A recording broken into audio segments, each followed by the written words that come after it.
This is a joke. We have another overwhelming piece of evidence that Donald Trump was doing this not for politics, but because of his business. If you think about it, and you know better than anybody, Kevin, if you're running a media conglomerate, you're running a hotel chain, and you're running these companies all over the world in Muslim countries in Europe and Asia, anything that's bad news for you personally is bad for the brand. Forget about protecting your family. That's the obvious concern. Secondary concern is the business. You can't have some porn star extorting you. 130 grand is nothing for Donald Trump. You pay that, it's nuisance, make it go away. That's common sense. Okay, so I think that he's being honest, that he does think that that's how you should act. You should just pay to make everything go away. And for those of you who might be conservative, it's important that you know that Jesse Watters, despite being a host on Fox News that will constantly tell its audience that it's like right-wing populist or anti-elitist, Jesse Watters could not be more comfortable with rich people being able to make everything that makes them look bad go away by just paying people off. You don't get to find out who these people are. You don't get the truth because they're rich, and that's more important than you knowing what's really going on.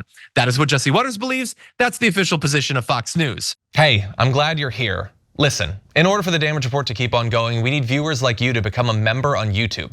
Can you click the join button on YouTube today? Thank you. But right there, I do want to give him credit for pretending not to think that it's true. Like she's extorting him. They slept together, okay? They actually slept together. He points out that like, it coming out would be like bad for her. The way Jesse Watters said it is that his main concern is protecting his family.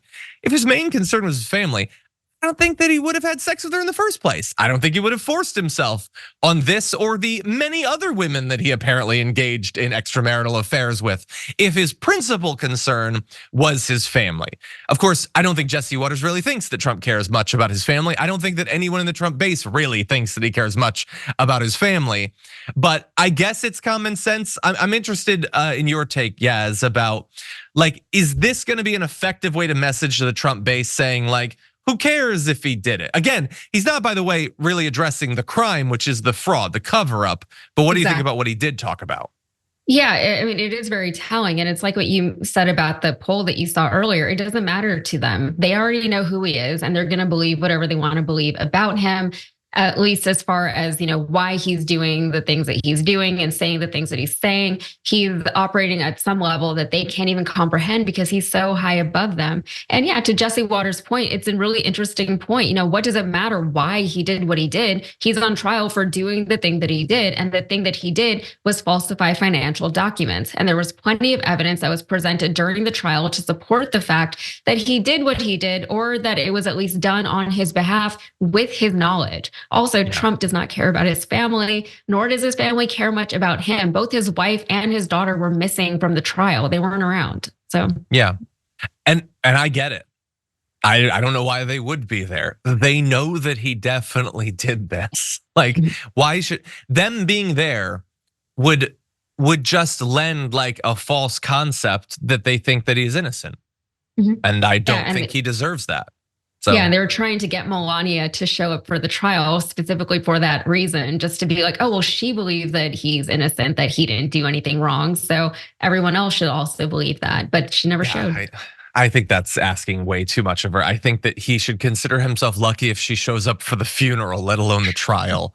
But anyway, that's Jesse Watters lending support to Trump. They've all been lining up to tell him what he wants to hear. If you go to his True Social, which you shouldn't, and apparently not that many people are recently because their numbers are down, he's just like machine gun tweeting person's name, deferential thing they said, person's name, fawning thing they said, over and over and over. Laura Ingraham, there was no crime that was committed. Lawrence Jones, the crime has still not been presented before the court.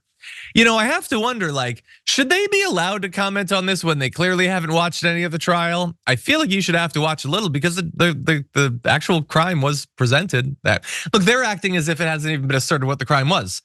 Business fraud. It was. You pretended that a payment was for one thing when it wasn't. That was fast. Can you take back the thing you said now that asserted that that has not been said? Anyway, they don't really care. But I want to turn now to this because this is, I don't know, it's such an amazing thing for this guy, Todd Starnes, who's like a total toady, a total weenie, He tweeted, "President Trump needs to get out of New York City right now. Fly back to Mar-a-Lago or another state that will provide him safe harbor." Jeez, like this guy really thinks he's gonna be found guilty, but also that he should be like a fugitive on the run. Because bear in mind what would have to happen for this to be true. A jury of his peers would have to have decided that he committed this crime, that he violated New York law, and he thinks it's fine. The president shouldn't give a damn about the law or abiding by it. He should just flee to a different part of the country and run for president from there. That is what Todd Starnes believes. Now, the Lincoln Project had a little bit of fun with their reply to him saying he won't get far with the bone spurs. And I get it, it's fun to remind people of that. The joke is on us, he didn't actually have to serve in Vietnam, which is annoying. But anyway, any final thoughts, Yaz, before we move on? Yeah, it's just hilarious to me how insecure this man is. Like, who does it? Who, like, all the retweets? It's kind of embarrassing. I know that he's probably just trying to reinforce his standing with his base, or maybe that's what he'll say, but we all know that it's him. It's for his own ego. We know what kind of guy he is.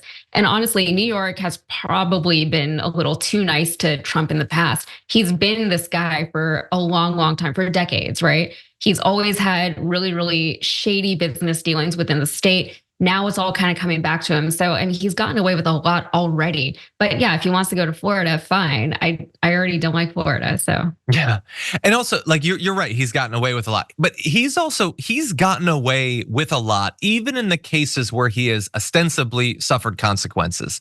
Like, we know that he committed business fraud in New York to the tune of literally hundreds of millions of dollars. Give or take $500 million. And that's a fine he has to pay. And that's it. But the reason that he only has to pay a fine, that you can commit $500 million in fraud and you just write a check, okay? You steal cigarettes or something, you could potentially be locked up, but you commit $500 million in fraud, it's just a fine. That's because the system is set up to benefit rich people. It could easily be something that throws you in jail. It certainly should be, but it's not, because rich people have had the laws written in a way that protects them. That's it. He should already be in jail for all of that. He should be in jail for what he did to E. Jean Carroll. He's already gotten to, past jail to go directly to Go or whatever to invert monopoly a couple of times already.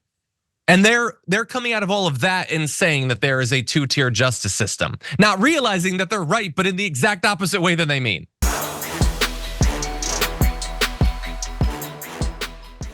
When you click the join button and become a tier 2 member, you get access to all of our weekly top 10 lists. What are you waiting for?